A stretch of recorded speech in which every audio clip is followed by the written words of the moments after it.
that there was a treaty for harmonization of education in West Africa, to harmonize education. And if you look at Africa Agenda 2063, some of the things that I speak to is technology, talking about STEM and harmonizing our education so that we can move labor. But the rhetoric is more than the action. And I'm suggesting that something must be done. Are we doing something? Yes, I can make a claim to myself that I'm part of something called the East African Investment Group. And under that group, we have visited Malawi with people drawn from 53 countries from the Caribbean and to the United States. And as I speak to you, certain things are happening. But one of the things that we could not achieve, and the Malawians are here, once you invest in Malawi, how do you move your money? Mobility. We were in Somaliland with the same group. In the last 2 weeks, we have been in Ouagadougou, in Burkina Faso. I was just telling the president here, we are coming to Ghana in the month of March. And we hold the view that these are some of the things that should happen in terms of harmonization of standards. You'll have no shortage of enemies. That is the problem of Africa. When you are doing the right thing, there are naysayers, many of them. But we must not be deterred, even in terms of standardization. Is there an African standard, an African qualification that you don't need to go to Europe and America?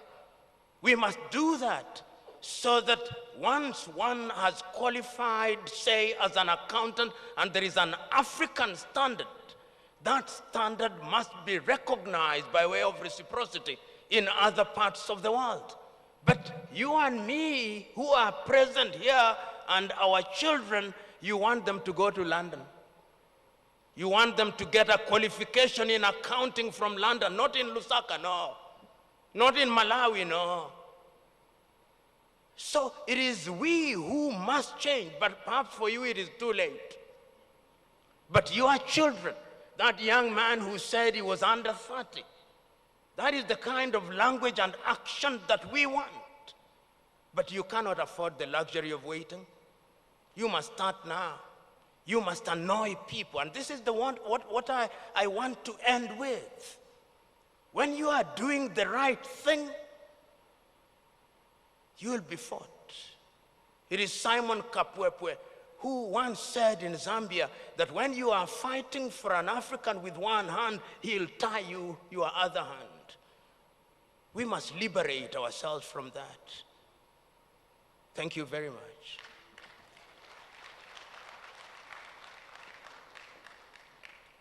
Thank you, Prof. If I may invite the program directors to take their place as we, I believe, prepare to digest the words of Professor Lumumba, and I'm hoping that they will really steady us and provide a North Star as we deliberate over the next 3 days.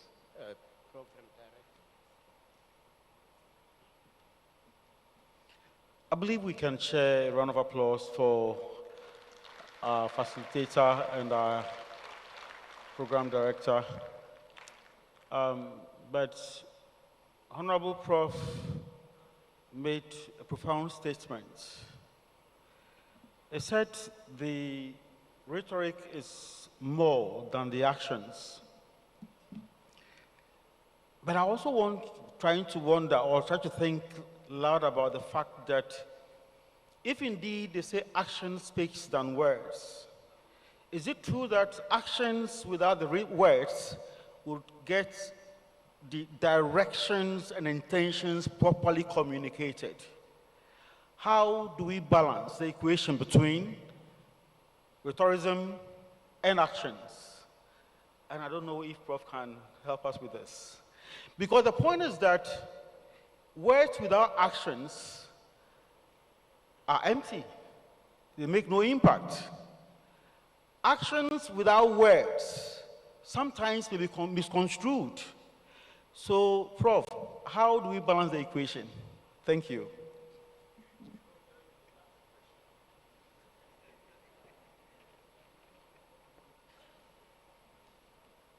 Words must always be there.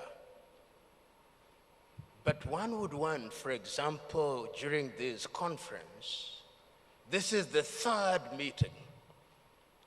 Is there a segment during which you will report the milestones that have been covered over the last 2 years?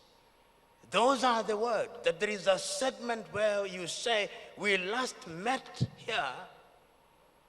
Since our last meeting, this is what we have achieved.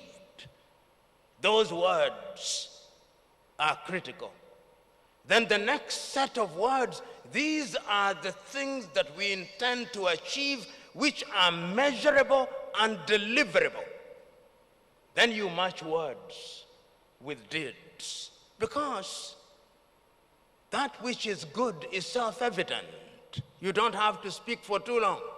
I've said at a different setting that if it takes one person to explain what he or she has done for 1 hour, normally nothing has happened. But if one takes 5 minutes to explain what has happened, now even have it in a pictorial form, they're able to tell you, this is what we have done. The president here was giving statistics of some of the things that have happened in the area of gold, in the area of debt. And if you look at the statistics and you go, the Ghanaians here will tell you that there is some movement in the right direction. And he was able to use the occasion to acknowledge. Many heads of state would not have said that we have been junked. But he's saying by acknowledging that they have been junked, they can now move in the direction, if you may, of dejunking themselves. Thank you very much.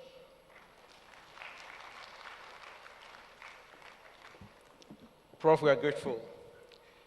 And so, distinguished members here present, I want us to begin to look at this conference as a faculty of the African Association of Accountants Generals.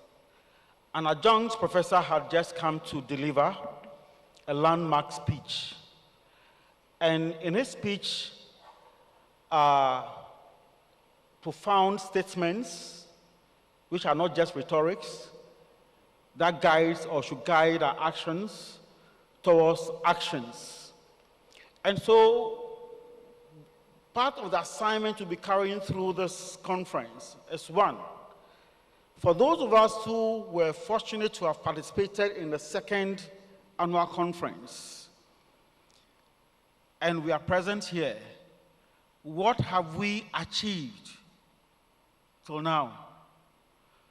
Let's begin to jot them down. As a body of African Association of Accountant Generals, what have we achieved since our last meeting in Tanzania?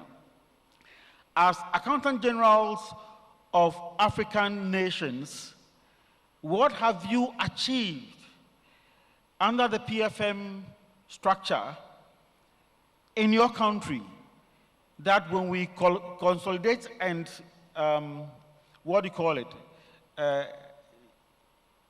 expand, we would have the global impact on Africa?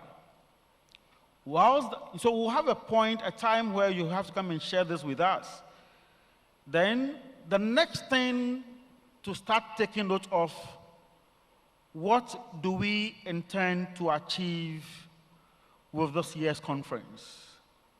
Is it possible that we can put our aspirations and expectations together so that at the end of this conference, we can say that AAAG at the Accra Summit came out with a communique that will set the pace or the path or as a roadmap as we prepare into the fourth conference. CEO, I hope I've not taken the faculty charge over from you.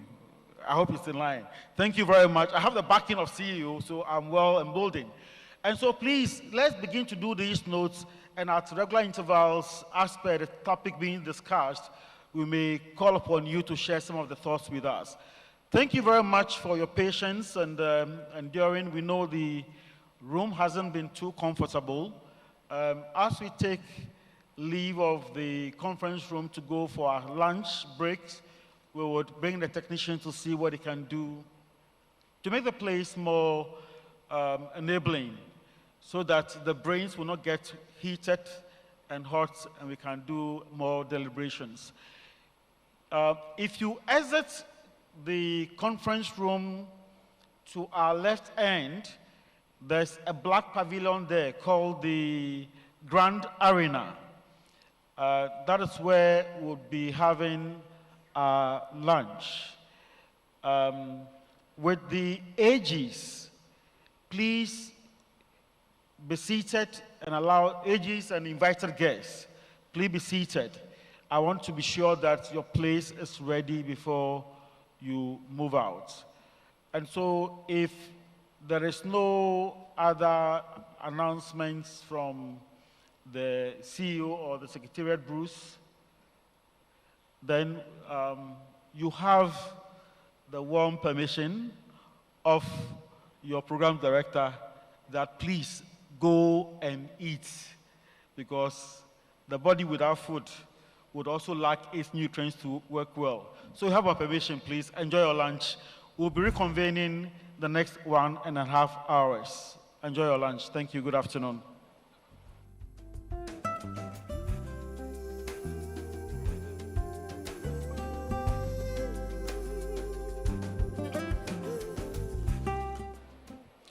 Sorry, we're coming back at after 1 hour, so 14 hours prompt. Thank you very much.